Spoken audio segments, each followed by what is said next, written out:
Due Process, recipient of 6 Mid-Atlantic Emmy Awards.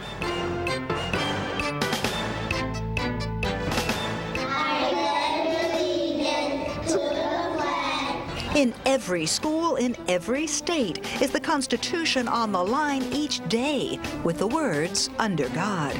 A federal appeals court has said yes, but will it be reversed? And just when are church and state too close? That's next on this edition of Due Process. Major funding for Due Process is made possible by the New Jersey State Bar Foundation, committed to educating the public about the law. Additional funding is provided by Lawyer's Diary and Manual.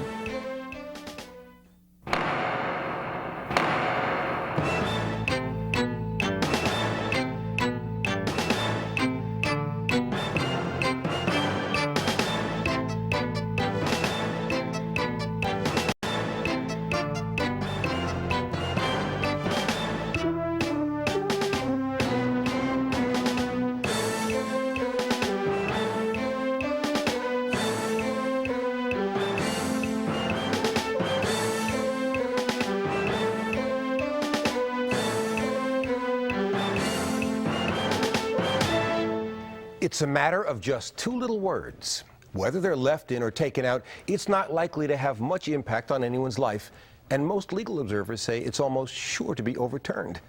Then why has it caused such a nationwide uproar? I'm Raymond Brown, and I'm talking about the words "under God." A federal appellate court in California says they should be purged from the Pledge of Allegiance. We'll hear the reason why and why not from a Rutgers Law School dean, a Republican member of the state assembly, and a former president of the National Council of Churches. But first, here's Sandy King with how we got here and what's at stake. Raymond, what's at stake may be just 2 little words that the pledge did very well without for its first 62 years. But you'd never know that from the Congress, which condemned the Ninth Circuit in a nearly unanimous vote, or the president, who has vowed to fill the courts with God-fearing judges from now on. In the public mind, too, there was apparent outrage, epitomized for us by a Warren County waitress whose one-woman campaign has plenty of company in our national language, in our national leaders. Remind you that if you see somebody in need, put your arm around them. Tell them God loves them. Godspeed to you all, and God bless. Our politicians invoke God, our money does too. Even in secular America, religion plays a pervasive part in public life. Everybody believes in God, and I just think God should be kept in. Just because some people don't believe in it doesn't mean that other people can't or shouldn't. Ready, boys and girls? And yet prayer in public school has been placed off limits. To the flag. And a federal appeals court in San Francisco now says the same should be true of 2 little words, said every day in every school in this country. One nation under God. The Ninth Circuit ruled last June that those words, "under God," in schools, is state endorsement of religion, and so unconstitutional. It's been clear in the judicial decisions over many years that government may not endorse religious beliefs. This, particularly when you're dealing with impressionable public school children. But the ruling triggered a nationwide uproar, from unanimous condemnation in Congress to outrage from the pulpit. This country was founded on Christian principles, and as many of the people tell you, or even in our school systems, when you took prayer out, you had to bring the security guards in. From the indignation of politicians to the passion of one small-town waitress. Do you care for dessert? I wanted to get a huge billboard that had the whole I Pledge of Allegiance on it with "Under God." Let everyone read it and realize what could be taken away. And so she did, with a little help. I went to the newspaper, told them what I was doing, and once it hit the newspaper, we started getting flooded with donations and letters. The result, a total of 9 roadside billboards for a few months, all driving her message home. Have you seen them? Yeah, I put billboards up, like 8 or 9 of them up in the area to keep "Under God" in the pledge. And public opinion may be with Marguerite, but there are those who believe the Ninth Circuit is right, starting with the non-believers. We're supposed to have equal rights. Pushing our kids to say under God every day is the very opposite of what we are teaching our children and what we have the right to teach our children, just like everybody else. Does atheism get the same vote in the Constitution that religions, as we normally think of them, do? It gets the same vote in the Constitution. It doesn't get the same vote in our politics. And maybe that's why Under God got into the pledge in the first place. With liberty and justice for all. I think they should leave it alone. First of all, you know, it was written that way. I don't think you should change things that have always worked. Well, actually, it was not written that way back in 1892. The original version of the Pledge of Allegiance said it perfectly. One nation, indivisible, with liberty and justice for all. There's nothing more American than that. In fact, it would be 62 years before the words under God were inserted at the height of the Cold War. It was supposed to be an attempt to separate America from godless communism. And among the sponsors, Newark Congressman Peter Rodino, who last year by phone maintained the words were not really religious. The words under God were used, I believe, in a symbolic sense. It was done for a very particular reason. That reason was inherently religious, and the Constitution says that inherently religious things ought not be part of what our public government makes us do.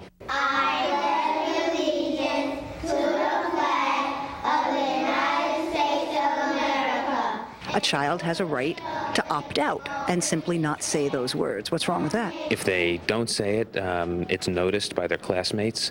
They may or may not be ostracized for it, and they have to stand there and listen to it. One nation, under God, indivisible, with liberty and justice for all. At this time, when everyone's still in mourning from what happened, they're going to touch the Pledge of Allegiance like that.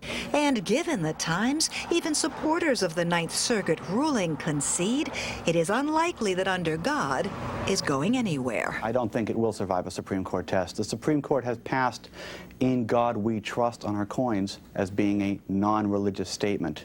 That doesn't mean that another court, some other day, reconstituted with justices who have different political beliefs, won't go a different way. But I think that it's inevitable that with this court, the decision will be reversed.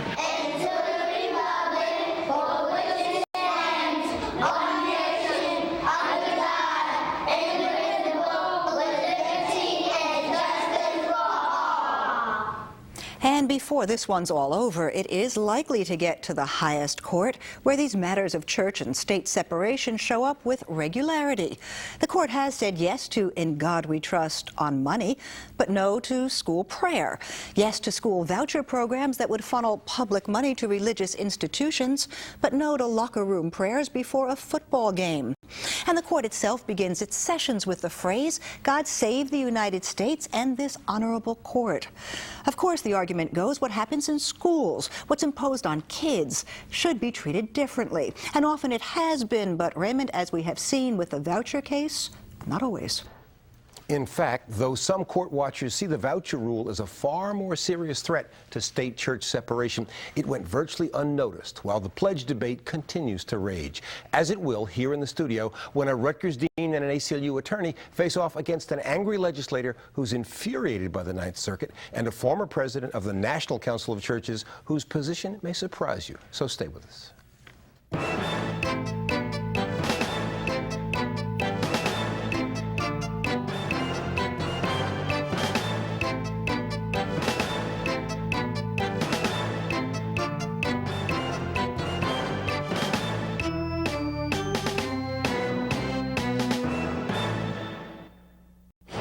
Live under God. I don't know why people would take it out. I think it's a trend, and I think we need to re-examine our priorities. You look at your coinage in a country, and it says, "In God we trust." It's on our coins. It's on our dollar bills. If they're taking under God out of the Pledge of Allegiance, then they should take it off our money. The Pledge of Allegiance was made many, many years ago, and was made by people who believed in what it was saying. And who are we to start changing it now? I don't mind saying it, so whatever they do, they do. If you don't believe in God, just don't say it. I never did. I just stayed real quiet and stood there. The country was brought together with that Pledge of Allegiance, and I think it's ridiculous to take it out. I think it should stand. The High Court has said that students like that one can opt out of saying the pledge. But Ron Chen, Associate Dean for Academic Affairs at Rutgers Law School and an ACLU National Board member, says that's not good enough. Morris Assemblyman Richard Merkt, a corporate lawyer, says the deans got it all wrong. And with us from Newark, Reverend William Howard, pastor of Bethany Baptist Church in Newark and past president of the National Council of Churches, who thinks they both may be off-base. Welcome to you all. Thank you. Dean Chen, let me start with you by asking you a question I suppose is on the mind of many of our viewers. What's wrong with having the words "under God" in the Pledge of Allegiance? Well, I think this entire controversy comes from the premise that the best way to preserve freedom of religion for everyone is to keep government out of it, especially when you're dealing with young and still impressionable school children who may not be able to tell the difference between merely making mention of God and trying to promote practice of religion. And is the mention of God viewed as advancing a particular religious doctrine or monotheism, or what is the danger that those who would be concerned about it would articulate? Well, that was certainly the concern the Court of Appeals, the Ninth Circuit, articulated, that when Congress in 1954, when they inserted the words "under God" after 62 years of it not being there, they had a very particular purpose in mind, to communicate a certain set of values of adherence, national adherence to monotheism. Assemblyman, you were among the public officials around the country who were critical, even maybe outraged at this decision. Why, given the fact that the principle of the Establishment Clause is to not have a preference shown for any religious belief, why would you object to the removal of words that obviously articulate a view that God is divine and that there's a single God? Well, first of all, outrage may be a bit too strong a comment. I was more bemused by the Ninth Circuit's decision. They are on the left coast for a reason, as far as I'm concerned. The fact of the matter is the Establishment Clause was to prevent a state church from emerging, and I don't think this really impinges on that at all. There has been, I know it's probably a little strong to say you were outraged, but there is obviously strong feeling in the country among ordinary citizens, probably a majority, who feel that this is serious and is an extension too far. Why isn't this an expression of a preference for those who have a monotheistic view of religion? Well, I think the fact of the matter is we've had church with state ever since this country was founded. We had this important protection put in to keep one particular religion, if you will, from becoming dominant, as it had in England. But the fact of the matter is it's been part of our culture since the very beginning, and I think that's the source of the popular annoyance that you've seen at this decision, and I fully expect this decision to be erased by the Supreme Court. Okay, we'll come back to predictions in a minute, but first let me bring Reverend Howard in. Reverend Howard, whether it's outrage, bemusement, or consternation, do you think this is an important issue about which we should be concerned? Well, let me just say that I believe that every nation and every person is under God, and frankly, that doesn't depend on whether we believe it or not. And then I would like to say that the most vociferous proponents or opponents on this issue, apparently not including your studio guests, should ask what will be the consequence of the outcome of the debate. We live in a world where we are facing the prospect of war. We have poverty growing all around us, a collapsing economy. We have AIDS. We have gangs. What on earth will be the consequence of the outcome of this debate? And frankly, I think people on both sides, the extremists on both sides, tend to exaggerate their position, the effects of their position. So I think while this is very good academic discussion, and I understand, I think the essence of both sides of this argument, and I don't consider this unimportant, but I think in the scheme of things, we must, listeners, the audience must put this argument to the consequence test. Do you care how the courts resolve this, or will it be of no moment to you? Well, let me say I was not around 62 years ago when this was inserted. I've lived my life during the period when it was inserted. And I'm not so sure that it has had much effect on the fabric of American society.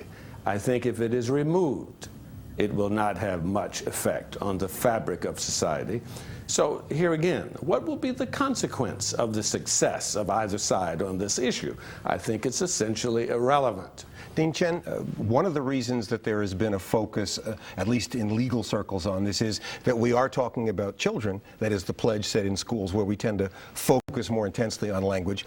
The term academic that Reverend Howard used tends to mean irrelevant. I mean, I'm not trying to recast what he said, but we tend to use the word. I did not mean, as a former academician, I know. I did not mean to say that which is academic is irrelevant. I know you didn't, but as a footnote. My heart is with the people on the streets who live the life of Americans. Right.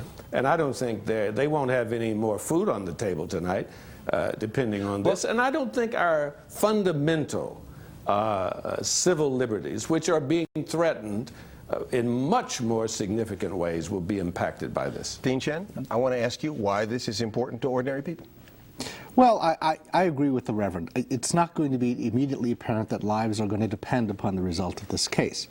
And perhaps because of its subtlety, that's a reason why we should be wary that even subtle intrusions upon freedom of religion caused by perhaps completely well-intentioned. Can I interrupt you and ask you, what do you mean by subtle? It seems to me that this is not subtle at all, but it says either the use of God and the God's name in a pledge is a violation or it isn't. Well, what I meant is I think the argument in favor of including the words very often follows the tack that it really doesn't make a difference. No one really could object that strenuously to it, and perhaps to some extent that's right. It's not something that causes my or anyone else's, I know, blood to boil. That makes Reverend Howard a stealth supporter then. If he'll accept that, I will too. But it's especially in these cases of subtle, non-obvious intrusion into certain constitutional limitations that I think we have to be especially careful, lest we open the barn door and the entire principle is in jeopardy. We compared in our opening of the show this decision to one made by the United States Supreme Court this year, governing the issue of whether funds could be used in religious schools under voucher programs. Do you think that, since both generally touch on the same subject, that the voucher discussion or the voucher decision was greater in terms of our debate about the Establishment Clause? Well, I know many of my friends in the civil liberties community were much more concerned about the Zellman decision, the voucher decision, than this case. To me, it's somewhat comparing apples and oranges.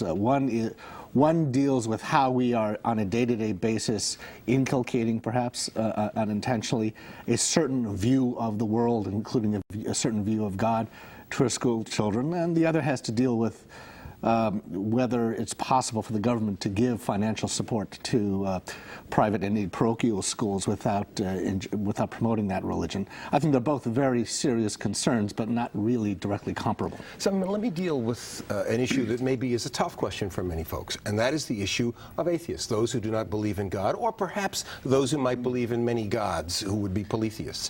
Whatever the personal beliefs of a public official or the rest of us, aren't they entitled in the public square, where they have a right to demonstrate patriotism and to have children participate in rights that relate to civic society, shouldn't they be free of this kind of preference for a particular view of the divinity? Well, again, I think you have to look at it in terms of the historical basis of this country. The fact of the matter is we're a much more diverse group than we used to be, but the fact is that the atheists aren't a majority or anywhere near a majority, nor are the polytheists any kind of majority. Why do the numbers matter? I think the numbers matter because there's a question of dominant national culture. I mean, there are other people who speak other languages, for example, and yet we haven't yet changed the language of the country. We have certain accepted norms. People have come here knowing what the rules are. I don't think there's any particular threat here, and I actually agree with the Reverend that, if you will, the immediate day-to-day consequences of this are probably not all that great.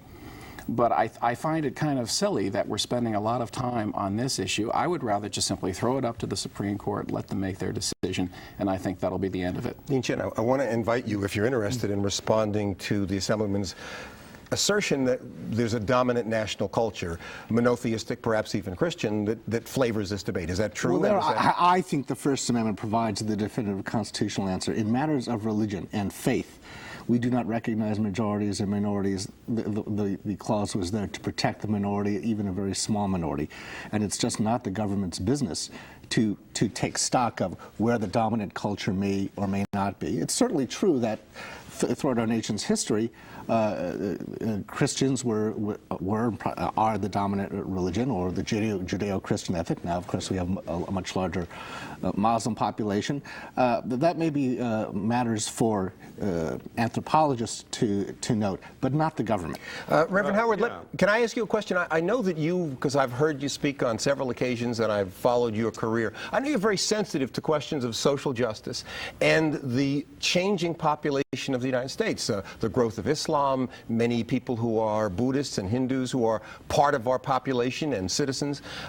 Does it make a difference that we guarantee that there be no preference shown for any group or another in the context of our public conversations, including the pledge? Well, Ray, first of all, I want to go on the side of the rights of minorities. I think matters as important as religion, subject purely to the whims of the majority, which is not what was said here, but I think it ought to be said that that should not rule the day.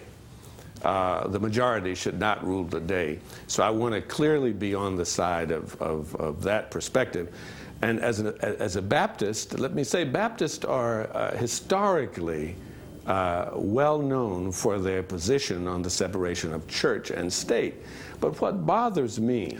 Reverend Howard, let me ask you this. If I went to Bethany one day and we had a secret ballot, would your congregation, could you predict how your congregation would vote at Bethany Baptist? Well, I would suspect that most church-going people will side with leaving God in the pledge, and their pastor would lead that precisely on the question of consequence.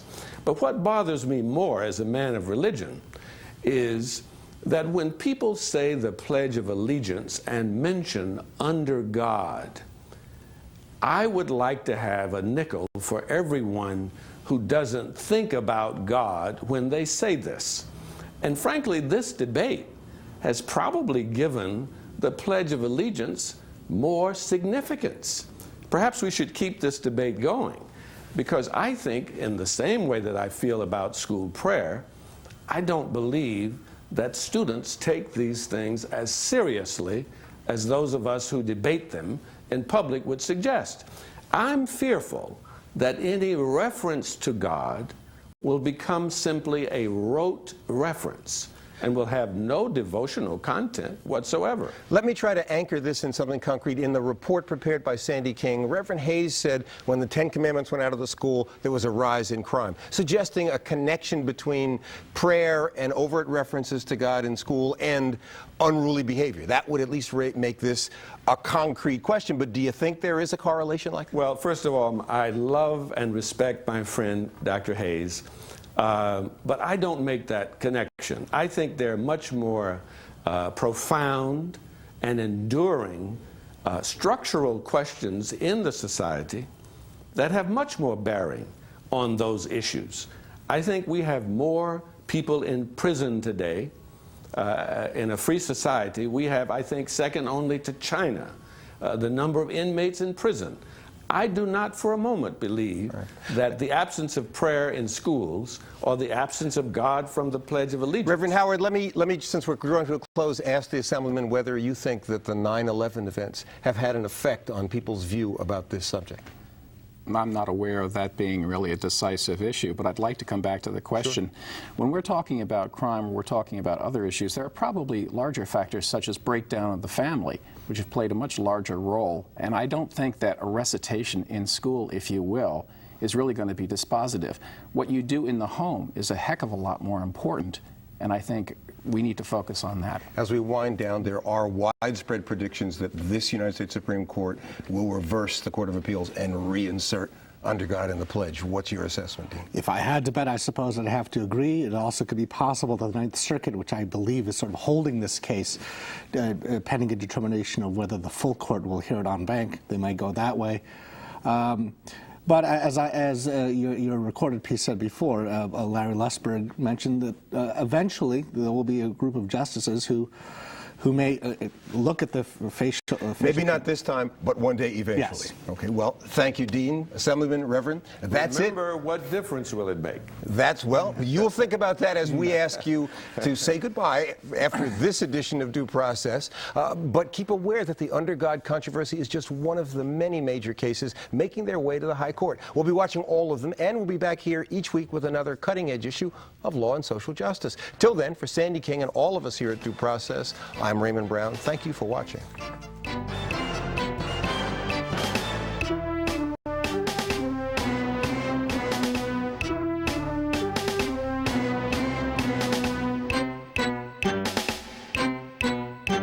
Ready, boys and girls? Yeah. I pledge allegiance to the flag of the United States of America and to the republic for which it stands, one nation, under God, indivisible, with liberty and justice for all.